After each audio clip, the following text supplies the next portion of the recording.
L'œil et la main. L'œil voit mal, tout est flou, les images sont envahies de rayures, les codes-barres dessinent un nouveau spectacle, tout est déformé.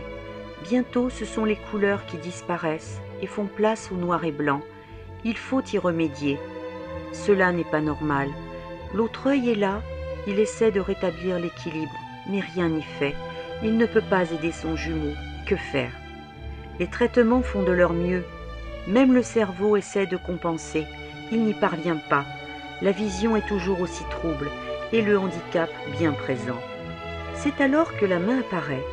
Elle vient au secours des yeux. L'œil qui voit mal aperçoit quelque chose. Un livre de poèmes, Les fleurs du mal de Charles Baudelaire. La main tourne les pages du recueil et y trouve un petit mot griffonné. Par qui? Nul ne le sait.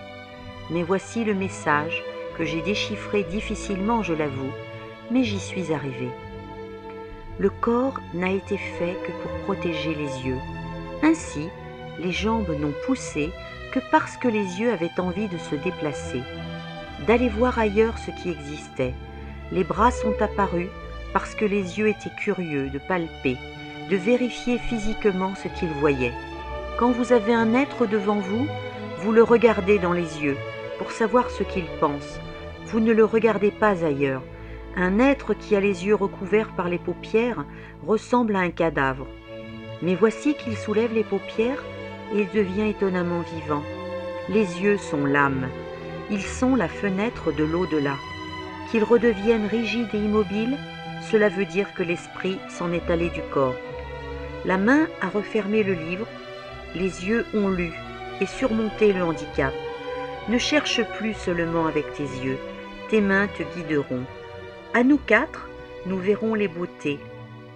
Étonné et détendu, l'esprit s'est reposé.